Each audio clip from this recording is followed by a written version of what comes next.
Hi everyone. Today we will be discussing the abolition of slavery in the states of Europe and in the European empires, examining the campaigns to abolish slavery as well as the subsequent effects of this decision. Slavery was commonly practiced in Europe during the days of the Roman Empire. Indeed, so many slaves were exploited by the Romans that slavery may have helped to crash the Roman economy by stifling demand for goods and innovation in production. Following the fall of Rome, slavery entered decline in Europe, and whilst it was still practiced by groups such as the Anglo-Saxons or the Vikings, it had largely disappeared by the end of the High Middle Ages. The European conquest of North and South America, however, saw a massive resurgence of the slave trade as Europeans transported over 10 million Africans to the Americas to work in plantations there. From the start, this slavery was brutal, exploitative, and inhumane, although few figures in the 16th or 17th centuries spoke up against it. In the 18th century, in 18th century Europe, slavery became widely attacked, particularly by evangelical Christian groups such as the Quakers. Philosophers such as Montesquieu and Diderot also attacked slavery from a humanist standpoint. Scottish philosopher Adam Smith argued for the abolition of slavery on economic grounds. Smith pointed out that slavery incurred security, housing, and food costs that the use of free labor would not, and stated that free workers would be more productive because they would have personal economic incentives to work. The death rate and repurchase cost of slaves was also high, and people were less productive when not allowed to choose the type of work they prefer, when they are illiterate, and are forced to live and work in miserable conditions. The free labor markets and international free trade that Smith preferred would also result in different prices and allocations that Smith believed would be more efficient and productive for consumers. In 1772 Britain, a legal decision was passed stating that West Indian planters could not hold slaves in Britain since slavery was contrary to British law. Any slave taken to Britain would now automatically be freed. However, both slavery and the slave trade continued to be practiced in the British Empire. "We have no slaves at home, then why abroad?" wrote English poet William Cowper. This was not the only example of British law contrasting with practices in the Empire, a theme that we shall revisit in future lectures.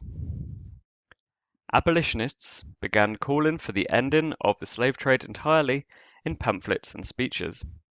The Society for Effecting the Abolition of the Slave Trade was founded by 12 men, mostly Quakers, in a London printing shop in 1787. Despite their humble origins, these men would succeed in their goal just 20 years later. In 1788, the Society of the Friends of the Blacks was founded by white Frenchmen to work for the abolition of slavery in that country. In 1789, it had 141 members who were mostly drawn from the French elite. In France, visiting slaves were also freed, as we shall see in tomorrow's lecture examining the story of the Dumas family. Nonetheless, as we have seen earlier, citizenship was not immediately granted to black men in France after the French Revolution. Rather, it was only in 1792, after a giant slave revolt broke out in the French colony of Saint Domingue, that this happened. Further military disasters in Saint Domingue encouraged the French revolutionary government to abolish slavery entirely in 1793. The French Constitution passed in 1795 confirmed this and included in its Declaration of the Rights of Man a stipulation that slavery was now abolished. Plantation owners in French colonies, unwilling to pay for their labor, now openly flirted with Great Britain, willing to be ruled by the country, as it still allowed slavery and the slave trade. Whilst a British invasion of Saint Domingue failed, the Redcoats succeeded in taking the island of Martinique from France. To ensure the loyalty of his remaining colonies, in 1802 Napoleon revoked the abolition of slavery, perhaps encouraged by his wife Josephine, who came from a slave-owning family. Slavery thus returned to Guadeloupe and French Guinea, although attempts to restore it to San Domingue failed. In French Senegal, slavery had continued unabated even during the years that it was meant to be banned. In Britain, the movement to abolish the slave trade via parliamentary means was led by William Wilberforce, a parliamentary reformer who was known for his evangelical Christian beliefs. Wilberforce eloquently spoke out against slavery in Parliament in a number of speeches. In 1789, he introduced 12 resolutions against the slave trade and gave what many newspapers at the time considered among the best speeches ever delivered in the House of Commons. The resolutions Wilberforce brought up were supported by the Prime Minister and the famous conservative philosopher Edmund Burke, but they failed to be enacted into law, and instead the slavery issue was postponed until the next session of Parliament. In 1791, Wilberforce again brought a motion to the House of Commons to abolish the slave trade, but this was defeated by 163 votes to 88. Following these early defeats, slavery became a topic for mass public interest. Hundreds of thousands of ordinary British people signed petitions calling for the abolition of the slave trade. Mass campaigns utilized modern propaganda techniques, including distressing imagery, such as this one, and accounts of the experiences of slaves, which shocked everyday Britons, particularly religious Britons. Women played an increasingly important role in running the anti-slavery campaigns. Wilberforce put forward another motion to abolish the slave trade in 1792, but this was defeated and a compromise law enacted instead, which called for slavery's gradual abolition.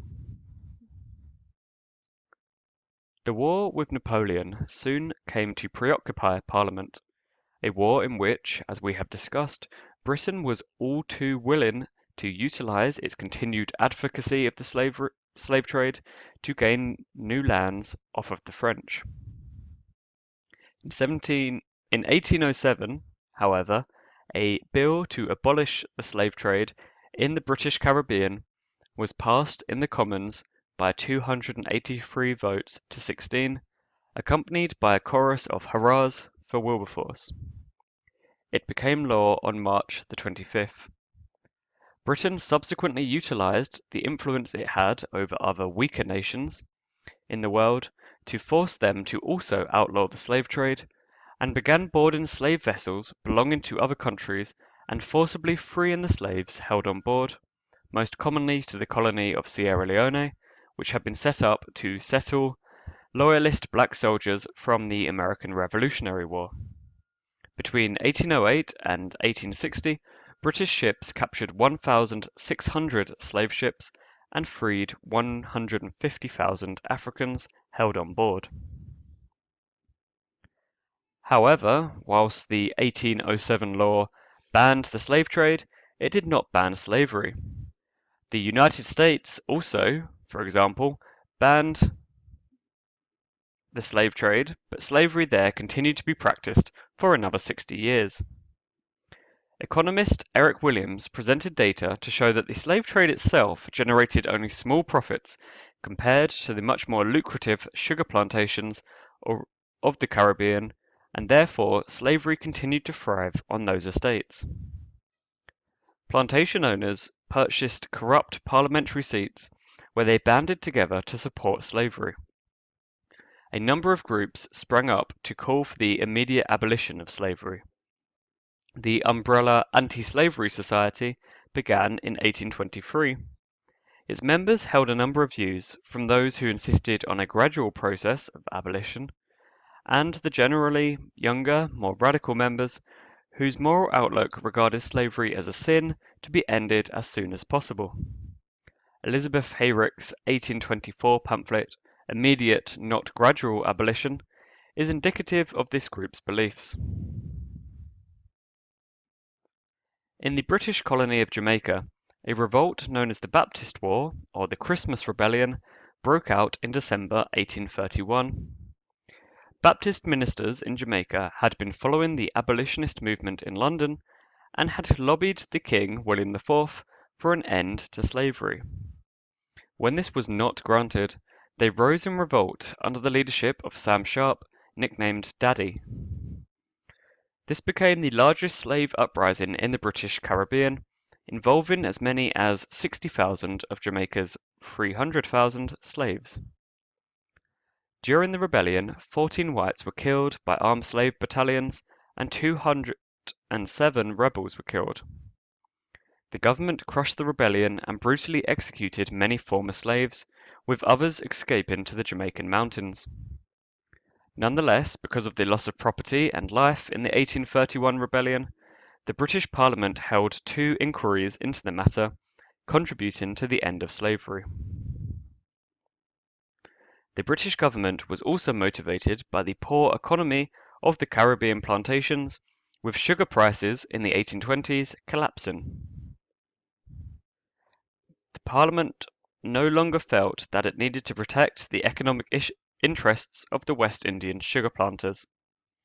Moreover, the Great Reform Act of 1832 abolished the rotten parliamentary seats of the plantation owners, depriving them of their parliamentary support.